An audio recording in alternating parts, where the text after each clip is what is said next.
همه کسا السلام علیکم. من پرویز فضیلوف زیاده از 2 سال می شود که در ساحه SMM در направление ریلز کار و فعالیت کرده هستم و زیاده از 20 شاگرد و 40 پروژه همکاری کرده به رزولتات خوب برآورده رساندگیم. و امروز با شما برای شما یک ویدیو رو که رایگان تیار کردگیم که در اینجا ما فهمیدیم که چقدر پلوس ها داره به آنلاین در اومدن و شخصانی که تا حاضر در آنلاین در اومدگی نیستن شک به شک نشون میدیم که چیکار کردن در کار عینال تجارت در آنلاین برآوردن. شما یک چیز اهمیت دادگی که روز از روز سال از سال شماره کلینتو همون بازار در راه رودا کم شده. آدمو پیش میرفتن حاضر باشه کم شده. بعضی صاحبکارای دیگه باشن نه برای شماره کلینتوشون زیاد شده. از چی حسابی که آنها الکی در آنلاین تجارتشون در آوردگیان و کار کردستین. در این ویدیو شما نشون میدیم که چقدر تجارتتون قدم به قدم даже اگر همین اینستاگرام تیک توک همین چیزا رو نفهمین вообще понять کردن باشین چقدر قدم به قدم همین چیزا در آنلاین در آوردن نشونتون میدیم. امروز آدما قریب همه چیزشون از آنلاین میخرن. لباسا، خوراکا، پوشاکا، تمام چیزشون. انا اگر که تجارت در آنلاین نباشه значит که آدما تر نمیبینن، نمیخرن و سودا رو نمیشون. просто تصور کنید که یک مغازین زیبا دورید درونش همه شرایطش هسته لیکن در یک کوچه تاریک یگان خیلی علامت یگان چیز نیست که در همینجا فلان مغازین است. این چیز همون معنا را داره که تو تجارت داری لیکن در آنلاین نیستی. انا وقتی که در آنلاین میداری انا علامت تاریکی همه همو نیست میشون. آدمو مغازین تر آدرس تر میفهمن و زکاس میکنن. برای آدمایی که تماما در آنلاین هستن و میخوان از نو کارشون در آنلاین سر کنن از شما در پدروب نه همشون میفهمن که چیکار کردن در کار. آدمایی که вообще понять کنه دارن даже دانورم فهمو میفهمن. یکم از زب اکران میشه جدا 1 2 3 یکم کار که کردن در حالت استرنج در اینستاگرام شدن در کار. اینا من پیشکیت ساختم شدم پرده تیجی. انا وقتی که همین سایت تک شدیم همگی باید 5 شگ کردن در کار. این 5 شگ کردیم باید سایت ما اول درجه باید اوپاکوفکا داشته باشه. آدما میدونن اول اوپاکوفکا امور رو اهمیت میدن.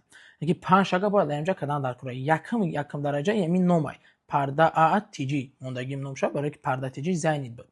یکم نوم امو ایمیا میگن یکم نومای نه پوینده ایمیای ایمیا پولزوتل یعنی که این نومی که ما موندگیم باید همین نوما باید ما یک ماکسیمال نه درست مونیم یگان خیلی سیمبل زیادی رقم پرده تیجی توچکا 01 پرده تیجی 01 این خیلی چیزا در کار نیست. برای چی؟ برای که وقتی شما در پویس میتن مردم کوفتایی میشن شما رو نمیوبن. برای همین یگان خیلی نامی کارات که دومات کنه خوشبخت مونیم. دیگه ایمیا یعنی که ایمیا که دیگه ایمیا یعنی که دیگه نومی که آدما شما رو چریز این میکوبان میوبن. یعنی در اینجا ببینید پرده ژالوزی کرنیزی تاجیکستان یعنی که دیگه نومی که آدما شما رو چریز این میکوبان میوبن. معنی که دیگه چی نویسن در کار بسیاری خطا میکنن. در همین جا نومی سایت چون پرده تیجی بود در اینجا پرده تیجی می نویسن تمام که خطا. در اینجا ما باید مو کلمه‌ای رو نویسن که در همین направление مو داخله. مثلا اینجا پرده ژالوز کرنیز دوشنبه که تاجیکستان فرق نداره. مثلا سرچ کنید باشه پرویز SMM ویدیو میکر ریلز میکر دوشنبه یعنی که همون направление که در سایت داخله همو را مینویسی که مردم در پویس کلمه SMM میزنن نوم ما میبره که کلمه پرده میزنن نوم همین سایت میبره ژالوز میزنن سایت همین آدم میبره همین خیلی یعنی که این میاره باید شما درست برکنید. بعد سیمش این صورته یعنی که اواتار که شما میمونین سیمش لوگوتیپتون ماکسیمال باید روشن باشه. بعد هر خیلی سوید هر یک برند سوید خیلی داره مینو اید سوید خیلی کار کنه یا کی سیاه سفید سرخ سفید یا تا основной سوید گیره یا تا дополнительный یا کبود با سفید زرد با سفید سیاه با سفید تیلوی با سیاه لوگوتیپ چه ساختن در کره چیکار کنه میگن программа Canva هسته میدونین سو شابلونه تیار داره любой направление میزنین لوگوتیپتون رو изменить میکنه بنا میختون توگرش میکنه مگه میگیره میمونهشم. بعد چهارم етапش یکم ایمیا رو موندیم اینیم موندیم دیم ایمیا پولزویتل سیم аватаркай главнитон و چهارم بیوگرافی یعنی که درباره خودتون باید شما ماکسیمال معلومات بدین که شما چی کارا بود میکنین در اینجا باید پر کنین. مثلا изменить میگیم این اینجا ده هسته اسیبی اینجا باید شما درباره خودتون 150 حرف یعنی شما لیمیت دارین باید 150 حرف یگانش پر کنین. سو نمیدونین چیز پر کنین برای پروگرام چت جی پی تی نمیدونین اینجا پروسس مینویسیم مادا описание نویس برای پروفیلی اینستاگرامم در سایه پرده ژالوزا карниз تمام قدر سوال میتونم شد در چت جی پی تی مداز یک اپیسن توری تیار میکنه کپی میکنیم پروسس میگیره میمونه شهر نیست اون خیلی فکر کردن. اینا ما را دیدین وقت نویسین روش کردن ما دا یکم واریانت دو واریانت سه واریانت چهار واریانت بو معقول تو نشه با ایزمینی میگه اون واریانت دیگه رو که اینا ما دا نویساگ روی کرد نیم چیزا میگیریم استاگ خیلی کپی راتش میکنم میگیره میمونیم پروسس اسی بده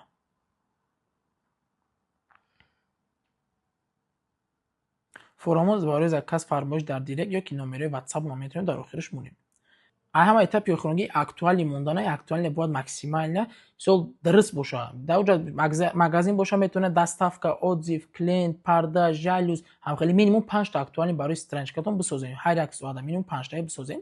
Баъд светчам ба свети логотиптон туғри бигирем. Мисол мо ҳамҷа зарди хеле сабзчақ, қати сабзчаи ботлоки қати сафед истифода бурдагим, бояд актуалиам ҳамин свет боша. Мисол минимум 5 та гуфтаистам. Ирам ба программаи Canva мегирем, туғри мекунем, месозем, мемонеша. Осонай.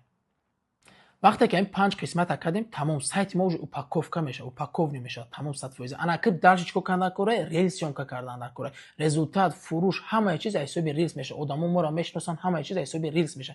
Яке рилс съёмка кардан дар кора. Минимум плюс минус 7 намуд формати рилсай, продающий, экспертный, информационный, вовлечённый, отзиви, ана личность, як чанд намуди рилсо ҳастай, форматҳои рилс ҳастай.